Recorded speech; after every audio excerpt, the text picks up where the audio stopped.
Un nuevo accidente vial genera alarma en Quiché. Al menos 17 personas resultaron heridas tras la caída de un bus de transporte Xollita a un barranco. A pesar de la gravedad del incidente, no se reportan víctimas mortales. 7 fiscales fueron destituidos de sus cargos en una decisión que impacta a funcionarios que habían ocupado puestos durante la administración de Consuelo Porras. Los cambios siguen sacudiendo del Ministerio Público. La atención vuelve a la Universidad de San Carlos. Estudiantes, docentes y personas civiles salieron a las calles para manifestar su rechazo a la reelección de Walter Mazariegos como rector. El talento guatemalteco vuelve a destacar a nivel internacional. 6 equipos nacionales se preparan para representar al país en uno de los eventos más importantes de la robótica educativa prevista para finales de este año. Colombia vive una jornada electoral decisiva que podría marcar el rumbo del país para los próximos años. Más de 41 millones de ciudadanos fueron convocados a las urnas en un balotaje altamente competido entre Abelardo de la Espriella y el senador Iván Cepeda. El evento más grande del fútbol tiene a todo el mundo pendiente de selecciones como España, Holanda y Alemania. En nuestro segmento deportivo tendremos el resumen de la jornada que se vivió este fin de semana.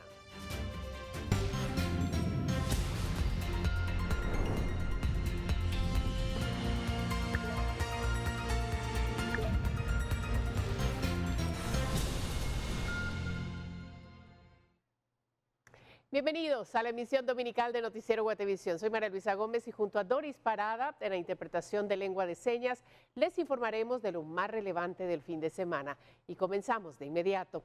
Tenemos que hablar de la laguna de Ayarza, que fue el escenario de una intensa búsqueda luego de que un vehículo cayera a sus aguas con personas a bordo. Buzos especializados de bomberos voluntarios lograron localizar el automóvil sumergido a unos 45 pies de profundidad en el sector de Los Miradores, entre las aldeas Media Cuesta y el Portezuelo, en San Rafael Las Flores. Pese a más de 20 inmersiones realizadas y exploraciones que alcanzaron hasta 90 pies de profundidad, no fue posible ubicar a ninguna persona en los alrededores del vehículo. Las labores de búsqueda y rastreo continúan mientras se intenta establecer el paradero de los posibles ocupantes.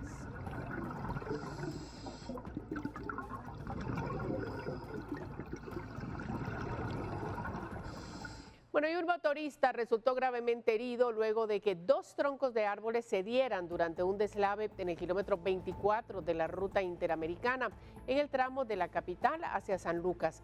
Según el reporte, uno de los troncos cayó directamente sobre el conductor, quien quedó atrapado debajo de la estructura.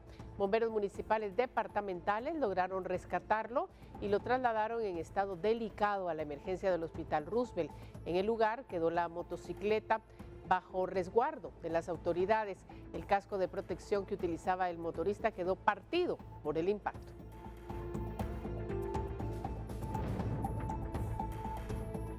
Bueno, y en otros sucesos, socorristas fueron alertados de un ataque armado en la 13 Avenida entre Cuarta y Quinta Calle de la zona 2 de la capital.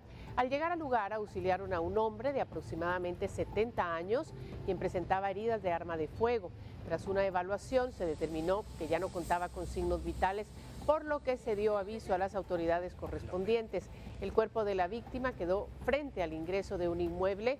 Según versiones de las autoridades, sujetos desconocidos llegaron al lugar y sin mediar palabra dispararon contra el fallecido. Autoridades iniciaron las averiguaciones para determinar las causas del ataque y dar con el paradero de los atacantes. Y un vehículo se empotró en un poste de energía eléctrica en la 8ª Avenida y 3ª Calle de San Cristóbal con dirección hacia Las Charcas. Según las imágenes compartidas por la Policía de Tránsito de Misco, el poste quedó en plena carretera, bloqueando el paso, por lo que fue necesario habilitar un carril reversible. El piloto fue identificado como Estuardo García Durán, quien quedó a cargo de la Policía Nacional Civil. El incidente provocó que varios sectores de Ciudad San Cristóbal se quedaran sin energía eléctrica. La interrupción del suministro también afectó 5 pozos de agua que abastecen a vecinos del sector. Otro incidente similar ocurrió en el Puente Belice. Un vehículo se empotró contra el arriate central en la conexión de la calzada José Mía hacia Ruta al Atlántico, zona 17. Agentes policiales tomaron el caso.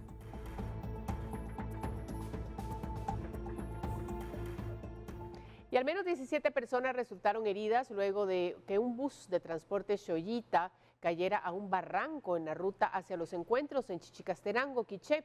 No se reportaron víctimas mortales en el lugar.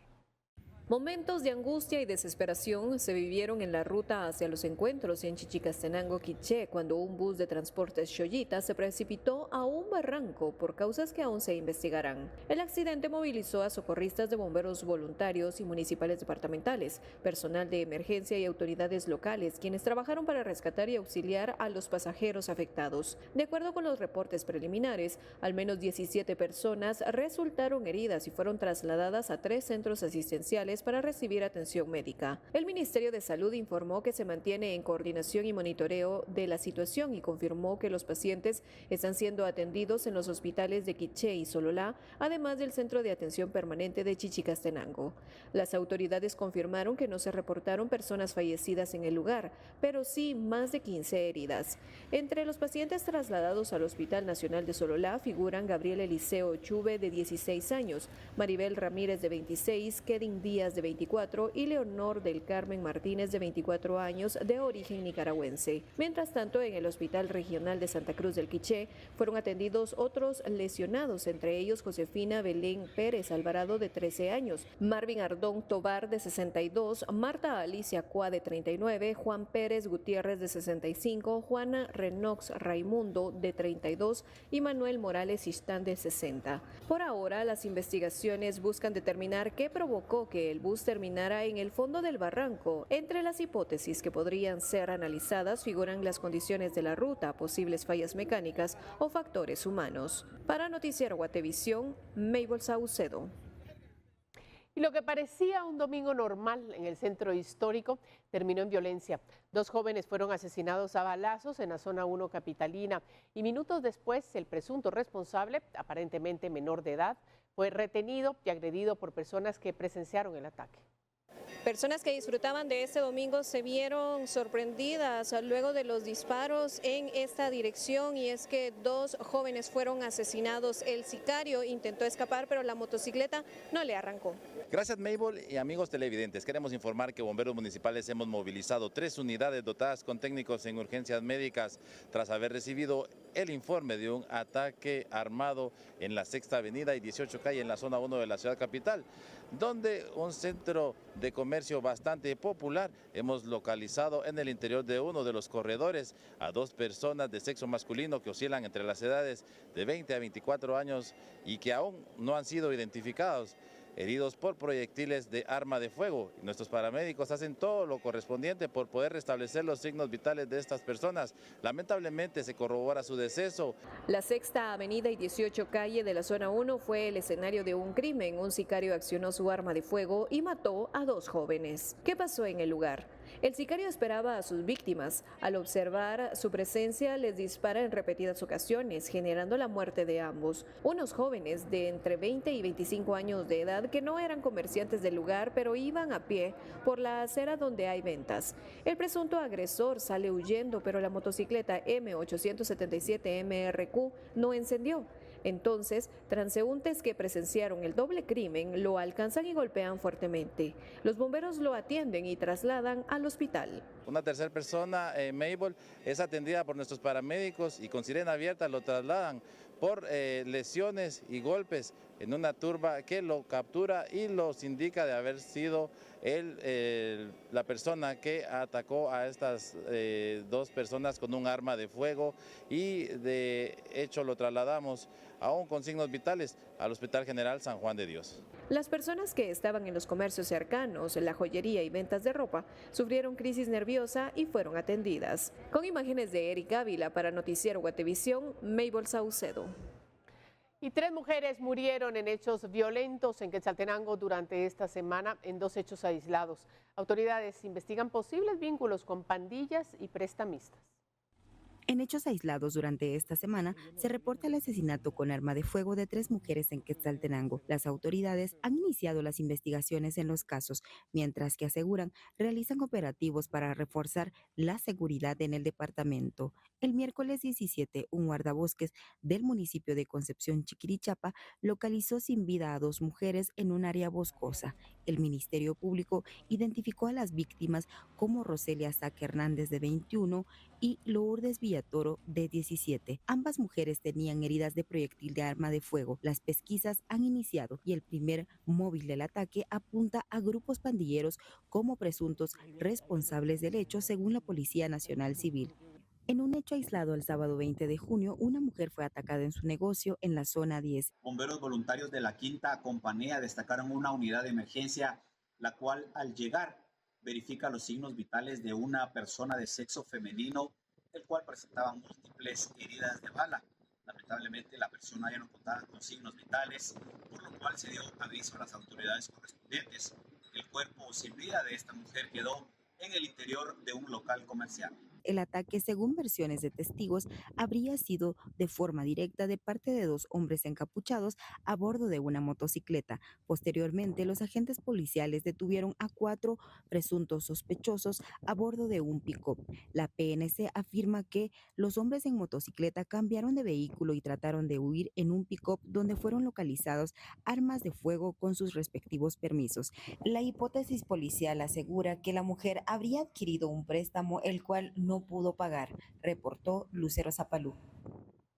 Vamos a otras noticias porque 4 temblores de magnitud entre 4.0 y 4.6 fueron registrados este sábado 20 de junio frente a las costas del Pacífico de Guatemala.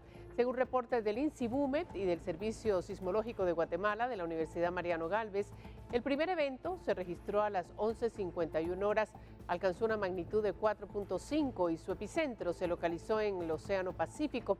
Horas después, el Servicio Sismológico de Guatemala informó sobre otros 3 eventos más en distintos puntos frente a la costa sur del país. Uno de ellos ocurrió a las 13:51 horas y tuvo una magnitud de 4.0. A la misma hora se registró otro de magnitud 4.3 con epicentro a 28 kilómetros al sur-suroeste de La Gomera, Escuintla. Y el cuarto evento fue reportado a las 15:47 horas y alcanzó una magnitud de 4.6 y se localizó a 49 kilómetros al sur de Champerico.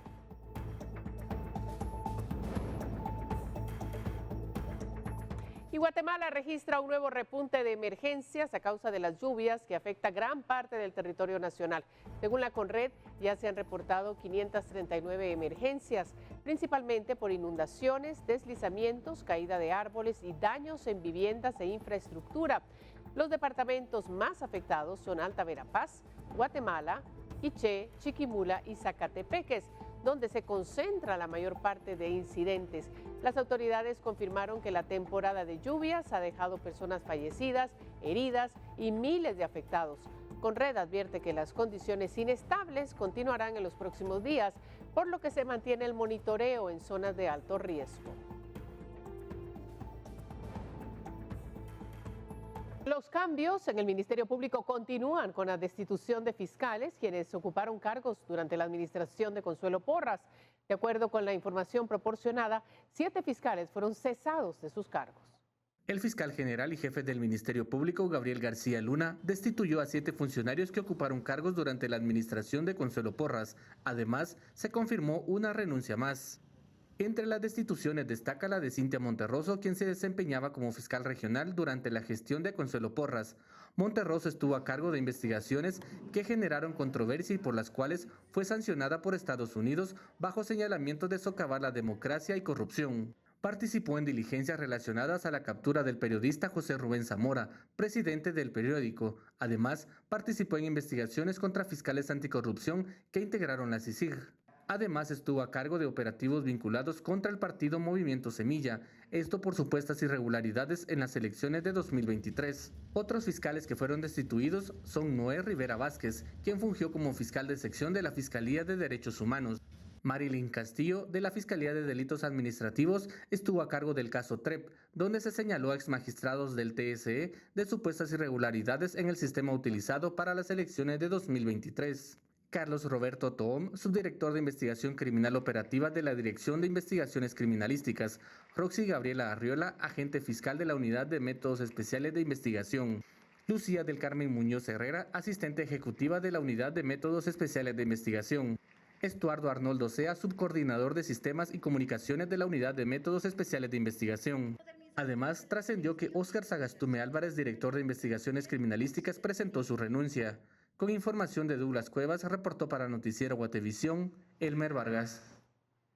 En temas de justicia, el Ministerio Público busca separar del caso CHN al juez Mario Hichos, quien recientemente otorgó arresto domiciliario a Pedro Duque, presunto líder de una estructura que desfalcó a la entidad bancaria por 20 millones de quetzales. A través de una recusación, el Ministerio Público busca separar al juez Mario Hichos del proceso relacionado con la investigación de la sustracción de 20 millones de quetzales al Banco Crédito Hipotecario Nacional. Esta acción fue presentada 9 días después de que el juzgador dejara en libertad con arresto domiciliario a Pedro Duque, presunto cabecilla de la estructura criminal señalada de desfalcar al Banco Estatal. El Ministerio Público busca que la recusación sea admitida y posteriormente conocida por una sala jurisdiccional, la cual determinará el futuro del proceso, si el caso lo sigue conociendo Hichos o si se designa a otro juez. La solicitud plantea duda de la imparcialidad del juzgador tras otorgar el beneficio de arresto domiciliario a favor de Duque, a quien el 26 de mayo declaró sin lugar la misma petición. Sin embargo, el 10 de junio, en audiencia a puerta cerrada, el juez Mario Hichos resolvió favorable al sindicado. Entre las medidas impuestas a Duque se señala que debe utilizar un dispositivo de control telemático, la prohibición de salir del país sin autorización judicial y el pago de una caución económica de la cual no se precisó el monto. Duque enfrenta un proceso penal por estafa propia en forma continuada, lavado de dinero u otros activos y asociación ilícita. La investigación señala que entre enero y marzo de 2024 fueron aprobados préstamos de hasta 400,000 quetzales a personas que, según el MP, no cumplían con los requisitos económicos para acceder a dichos montos. De momento, la audiencia de etapa intermedia programada para el 21 de julio queda en suspenso, debido a la decisión que se tome en el caso por la Sala de Apelaciones correspondiente. Otras 9 personas también enfrentan un proceso penal por el mismo caso, 3 de las cuales están en prisión y 6 sindicados gozan de arresto domiciliario. En el mismo proceso existe una orden de captura pendiente contra Sven Grimberg, exgerente general de CHN, quien permanece prófugo. Con información de Rubén Lacán, reportó para Noticiero Guatevisión, Elmer Vargas. Vamos a temas electorales. Hay nuevos nombres, pero no necesariamente nuevos rostros. A menos de un año del inicio del proceso electoral, distintas agrupaciones avanzan en su conformación para participar en el 2027, aunque detrás de varias de ellas figuran actores con una larga trayectoria en la política nacional. A menos de un año del inicio del proceso electoral, nuevas agrupaciones políticas avanzan en su organización con la intención de participar en las elecciones generales de 2027, aunque varias de ellas están vinculadas a figuras que ya han participado en la política nacional. Actualmente, el Tribunal Supremo Electoral registra 24 partidos políticos, 6 de ellos de reciente creación, entre los que figuran agrupaciones ligadas a exdiputados, excandidatos presidenciales y otros actores con trayectoria política, como Jaguar, que reporta en su Secretaría General a Antonio Segura, exdirigente sindical que fue acusado dentro del caso de corrupción La Línea. También aparece el Partido Verde de la exdiputada Delia Bach, quien fue señalada por el Ministerio Público de supuesta corrupción en su paso como congresista. A esta línea podría sumarse 5 comités preformación que ya superan el mínimo de 28,000 simpatizantes exigidos por la ley y que solo tienen pendiente completar sus asambleas para solicitar su inscripción como partidos políticos. Analistas consultados advierten que el surgimiento de nuevas organizaciones no necesariamente representa una renovación de la clase política, sino el traslado de los mismos liderazgos hacia distintas estructuras electorales. También señalan que la creación de partidos se ha convertido en un negocio político y que en algunos casos las agrupaciones funcionan más como vehículos electorales que como organizaciones con propuestas e ideologías definidas. Mientras tanto, el Tribunal Supremo Electoral mantiene una auditoría a los comités pro formación para verificar el origen de los recursos y el proceso utilizado para obtener las adhesiones necesarias, resultados que aún están pendientes de ser divulgados. Con información de Douglas Cuevas, reportó Paula Carranza. Y en otro tema, grupos de estudiantes, docentes, egresados y representantes de organizaciones civiles manifestaron este día en rechazo a la reelección de Walter Mazariegos como rector de la Universidad de San Carlos. Como medida en rechazo a las resoluciones que han confirmado la continuidad de Walter Mazariegos como rector de la Universidad de San Carlos de Guatemala, se realizó una marcha que recorrió varias calles y avenidas del centro histórico. Los manifestantes exigen la repetición de las elecciones para rector y denuncian ilegalidades en el proceso, que mantuvo al frente de la USAC a Mazariegos el 8 de abril. Señalan que Mazariegos no debería asumir en el cargo debido a que no cumple con los requisitos de ley, entre ellos el finiquito. También exigimos al Consejo Universitario que no puede tomar posesión ese señor usurpador el 1 de abril porque no tiene finiquito. El 1 de julio no puede tomar posesión, no tiene finiquito. Por último, dos más, quiero pedirle a la Asamblea de Rectores, hoy sí les pido la ayuda de que no vayan a votar y no apoyen la candidatura de Walter Mazariegos para presidir la Comisión de Postulación para la Contraloría de Cuentas. Que pasen la voz, que le digan a los rectores que tienen un gran compromiso con Guatemala, porque poner a Drácula a cuidar un banco de sangre, eso es peligroso. La caminata tuvo participación de estudiantes, docentes, egresados, organizaciones sociales campesinas y profesionales, quienes se reunieron en el Paraninfo Universitario, llegaron al Ministerio Público, el Congreso de la República y la Corte de Constitucionalidad, donde portaron mantas y carteles con diversas consignas. Los manifestantes también mostraron su rechazo contra los magistrados de la Corte de Constitucionalidad, debido a que con sus resoluciones han favorecido a Mazariegos y recordaron que aún hay recursos legales por resolverse, además de que han colocado denuncias ante el Ministerio Público. Con imágenes de Eslin García, reportó para Noticiero Guatevisión, Elmer Vargas. Mire, con el objetivo de acercar información sobre alimentación y nutrición a distintos sectores de la población, fue presentada una iniciativa que plantea acciones de educación y prevención en un contexto donde la malnutrición continúa representando un desafío para Guatemala. Con mensajes enfocados en la prevención y la educación alimentaria, fue lanzado un movimiento que presenta propuestas que buscan acercar información sobre nutrición a niños, jóvenes y adultos en distintos puntos del país. La finalidad de Generación Chispuda es ser un movimiento a nivel nacional que promueva una alimentación más saludable, prácticas de higiene, ¿verdad? Y también pues la responsabilidad compartida en el lugar en el tema de la alimentación. Y pues ahorita lo que estamos buscando es realmente acercar, ¿verdad?, las actividades que sean dinámicas, lúdicas, positivas, propositivas, ¿verdad?, a toda la población. Guatemala enfrenta grandes retos en materia de malnutrición, pues son datos que creo que varias de las guatemaltecas conocen, ¿verdad? Tenemos casos de desnutrición, el 46.7% más o menos de la niñez padece desnutrición crónica, pero también estamos viendo un aumento en temas de obesidad, de sobrepeso, ¿verdad?, que pues conlleva también otro tipo de retos, ¿no?, como por ejemplo enfermedades crónicas. Entonces sí, esos son algunos retos que hemos identificado y por lo mismo estamos promoviendo pues una alimentación más saludable. De acuerdo con los impulsores del proyecto, el enfoque busca que las personas cuenten con herramientas prácticas para tomar decisiones informadas sobre su alimentación en un contexto donde la malnutrición continúa teniendo impacto en el desarrollo, la salud y la calidad de vida. Además, cuentan con el apoyo del Programa Mundial de Alimentos para llegar a la mayor cantidad de personas en el interior y áreas urbanas del país. Y también pretenden articular esfuerzos entre comunidades, instituciones, sector privado y organismos de cooperación, en línea con las acciones que ya existen en seguridad alimentaria y nutricional. Con imágenes de Erika Ávila para Noticiero Guatevisión, Mabel Saucedo. Informes sobre los efectos del clima se presentaron esta semana y ya se tiene fecha para la implementación de la gasolina con etanol en nuestro país. Estas y otras noticias se las presentamos en nuestro repaso informativo de la semana en detalle. Veamos.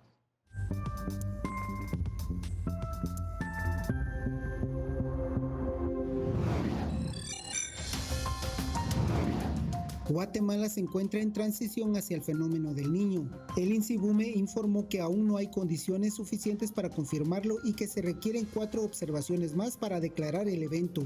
La fase de transición se monitorea con el índice oceánico del Niño, que analiza la temperatura superficial del Pacífico ecuatorial. Históricamente, los mayores impactos ocurren en el año siguiente a la observación y pueden influir en la temporada de lluvias, afectando cultivos y abasto de agua.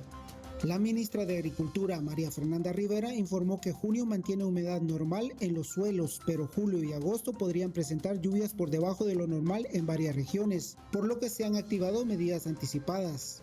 El plan de respuesta del Ministerio de Agricultura incluye comités de emergencia, protocolos de atención alimentaria y acciones de adaptación para reducir riesgos, así como programas de retención de lluvia. El magistrado Roberto Molina Barreto anunció durante la semana que se apartará del conocimiento de los expedientes relacionados con la Universidad de San Carlos. Una decisión que se produce en medio de cuestionamientos sobre el manejo de casos vinculados con el proceso electoral universitario en la Corte de Constitucionalidad. La decisión fue comunicada mediante una nota presentada al Pleno del Tribunal Constitucional.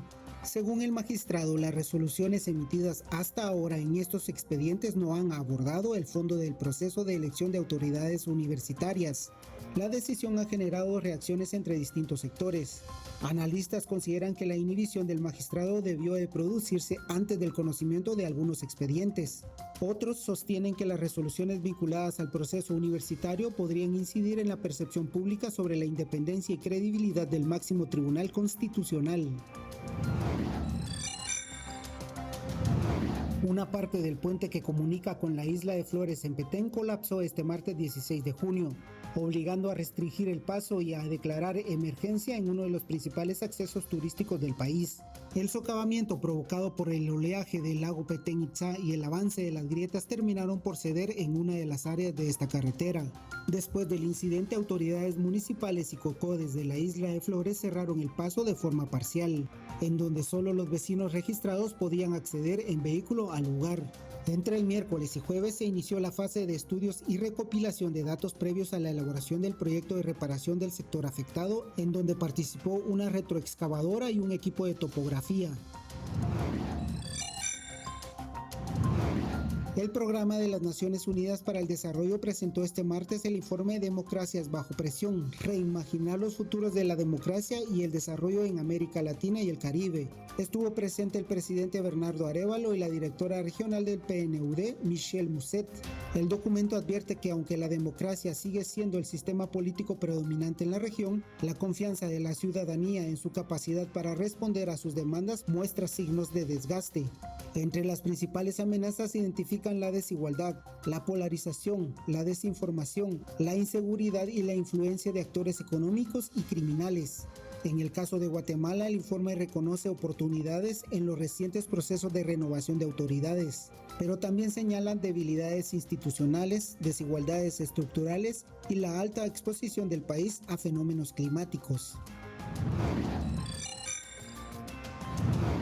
La implementación de la gasolina E10 en Guatemala entra en su etapa definitiva. El próximo 30 de junio finalizarán los ajustes en la cadena de abastecimiento. A partir de esa fecha comenzará el proceso de transición que culminará el 21 de agosto, cuando la mezcla llegue a las estaciones de servicio del país. El cambio involucra a importadores, terminales de almacenamiento, empresas de transportistas y expendedores de combustible. Los consumidores continuarán encontrando gasolina regular y súper en las estaciones de servicio. La diferencia será que ambas incorporarán un 10% de etanol como parte de su composición. El cambio también podría reflejarse en la estructura del precio del combustible. Al incorporar un componente que no está sujeto al mismo impuesto de la gasolina, la carga tributaria sobre la mezcla podría reducirse. Sin embargo, el valor final para los consumidores continuará dependiendo de las variaciones en los precios internacionales de los combustibles.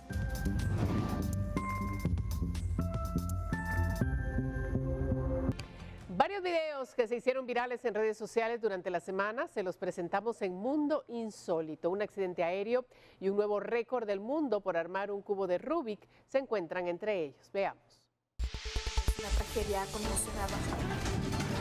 10 personas muertas y 40 en highway y terminó volcado entre los árboles.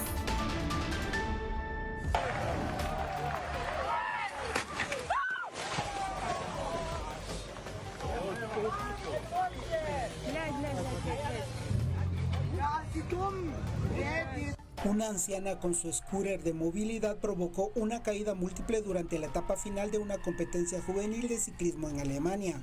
El incidente ocurrió cuando el pelotón circulaba a alta velocidad y la mujer, que se encontraba a un costado de la carretera, ingresó de forma repentina. El neerlandés Paul Briesman, que impactó de lleno contra el scooter, compartió el video en sus redes sociales, donde relató que pese a lo aparatoso del accidente no sufrió lesiones graves, aunque lamentó no haber podido concluir la competencia.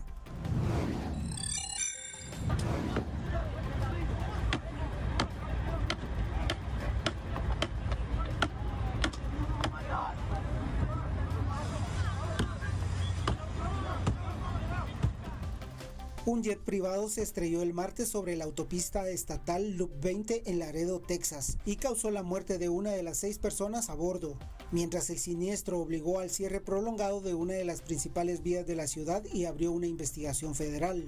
La tripulación reportó problemas mecánicos y bajo nivel de combustible durante el vuelo de San José del Cabo a Austin. Conductores que circulaban por la carretera fueron testigos del impacto y detuvieron la marcha para socorrer a las víctimas. El avión había despegado el martes por la tarde desde San José del Cabo en México con destino a Austin, Texas, y se desvió a Laredo antes de que la trayectoria terminara sobre una parte de la autopista. 2 niños de China se hicieron virales en redes sociales al lograr un nuevo récord mundial por resolver un cubo de Rubik como pareja en menos de 9 segundos. La competición ocurrió en una primaria de la provincia de Jiangsu, China, la cual constaba de varios equipos de 2 tratando de armar lo más rápido posible un cubo de Rubik que al final fue de 8.57 segundos. Los pequeños que estaban abrazados usaron cada uno un brazo para tomar el cubo de Rubik delante de ellos y comenzar a mover todos sus paneles hasta llegar al punto de resolver por completo el rompecabezas.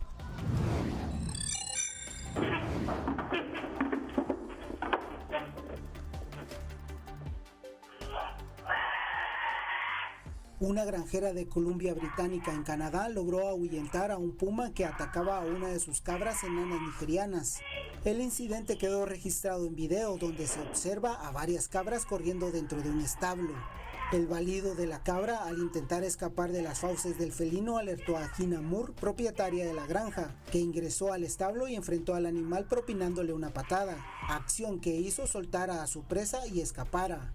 En declaraciones a medios locales, Moore dijo: honestamente solo estaba funcionando con adrenalina. Sabía que había una posibilidad de que el puma se volviera contra mí, así que era mejor que lo que hiciera contara. Tragedia con una cerrada. 10 personas muertas y 40 highway y terminó volcado entre los árboles. Mire, decenas de motoristas participaron en cursos de educación vial realizados por EMETRA de la Municipalidad de Guatemala. Esto para promover prácticas de conducción responsable y fomento de cultura de conducción segura, a cambio de obtener rebajas en multas.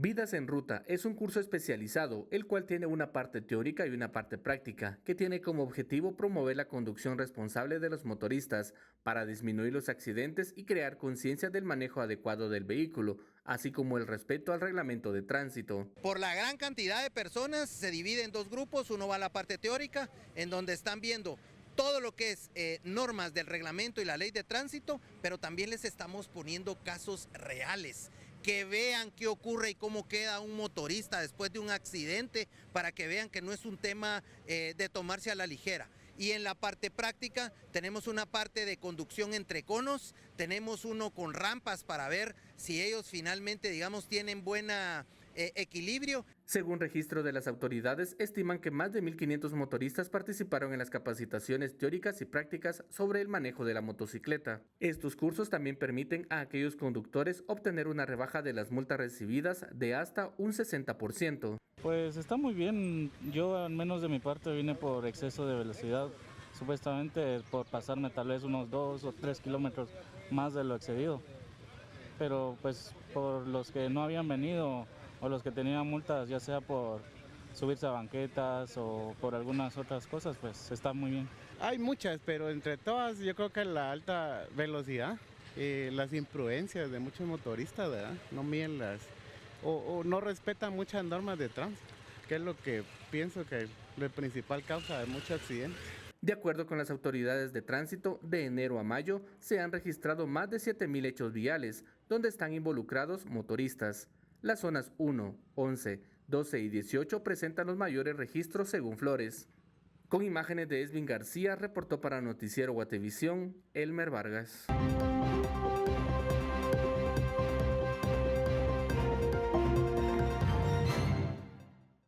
En noticias internacionales, Irán anunció el cierre del estratégico estrecho de Hormuz, una de las principales rutas para el transporte de petróleo en el mundo, como respuesta a los recientes bombardeos de Israel en el sur del Líbano. Acciones que Teherán considera una violación del acuerdo alcanzado con Estados Unidos para reducir las hostilidades en la región. El estrecho de Hormuz es fundamental para el comercio internacional de hidrocarburos y su cierre genera preocupación por las posibles consecuencias en los mercados energéticos. La reapertura del paso formaba parte del memorando de entendimiento firmado esta semana entre Washington y Teherán. Tras el anuncio, la Armada de Estados Unidos informó que mantiene vigilancia permanente en la zona, mientras que los enfrentamientos continúan sobre el terreno. Y nuestra región Colombia vivió una jornada electoral decisiva. Más de 41 millones de ciudadanos fueron convocados a las urnas para elegir al presidente que gobernará el país durante el periodo 2026-2030. En el balotaje se enfrentan el candidato de derecha, Abelardo de la Espriella, y el senador izquierdista Iván Cepeda. Según las encuestas, se perfila como una de las votaciones más reñidas de los últimos años. El resultado será clave para definir el futuro del proceso de paz, la seguridad y las relaciones con Estados Unidos, en medio de un contexto de creciente polarización política. Las mesas de votación permanecieron abiertas durante 8 horas. El conteo preliminar oficial da como ganador, con el 49,7% de los votos, a Abelardo de la Espriella, por encima de Cepeda, que ha logrado el 48,5%.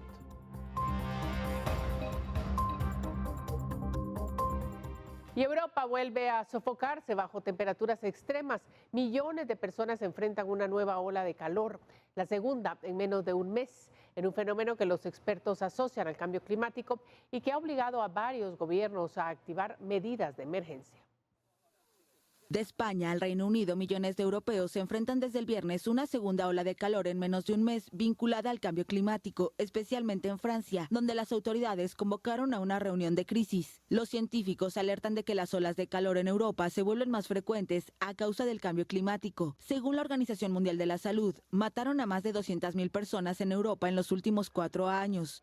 En Francia, más de 41 millones de personas estarán el sábado en zonas donde se decretó la alerta naranja, la segunda en importancia del país en este segundo episodio de ola de calor que sacude a Europa este año tras el de finales de mayo. Entre marzo y mayo, Francia vivió la primavera más cálida desde que comenzaron los registros en el año 1900, al igual que Inglaterra y Gales, según la agencia meteorológica Met Office. En el Reino Unido, el pico de calor se espera para lunes o martes con temperaturas que podrían superar los 34 grados Celsius y las autoridades decretaron alerta naranja en Londres y gran parte del sur de Inglaterra. El récord de la temperatura más alta jamás registrada en junio, de 35,6 grados Celsius, alcanzados en 1957 y 1976, podría superarse a comienzos de la próxima semana. En España, las autoridades lanzaron una alerta por ola de calor extrema que debería afectar a la mayor parte del país, así como a las Islas Baleares a partir del domingo. Las temperaturas deberían rondar los 40 grados Celsius en algunas regiones. De Hungría a Eslovaquia, pasando por Austria, también se temen temperaturas elevadas. En Suiza, donde podrían alcanzar los 37 grados Celsius, los alumnos de 4 y 5 años quedarán exentos de asistir a la escuela el lunes y martes en Ginebra.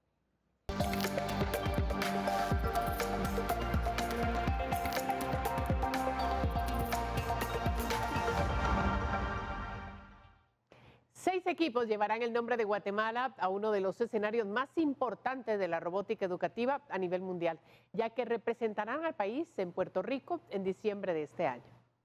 Este fin de semana fue la competencia final nacional de robótica para conocer quiénes representarán a Guatemala en la World Robot Olympiad, que se realizará en diciembre en San Juan, Puerto Rico. Este año viajan oficialmente 6 equipos representando a Guatemala a la final internacional en Puerto Rico y 6 equipos al Abierto de las Américas, que es en California. Pero hay un punto interesante en esta competencia, que hay pases invitacionales por el ranking acumulado durante todo el ciclo de competencia para equipos destacados. Entonces, para ir al Open en California, posiblemente la comitiva de Guatemala va a crecer tal vez un 30%, 25-30%, eso quiere decir que vamos a llevar posiblemente y esperemos llevar unos 10, 11 equipos para el abierto en California. Los ganadores del primer lugar en las diferentes categorías recibieron con euforia el premio porque les da el pase de llegar a Puerto Rico a defender el nombre de Guatemala en el Mundial de Robótica. Determinación, perseverancia y nunca rendirse. ¿Cuántas competencias tuvieron? Para mí fue mi primera competición y gané.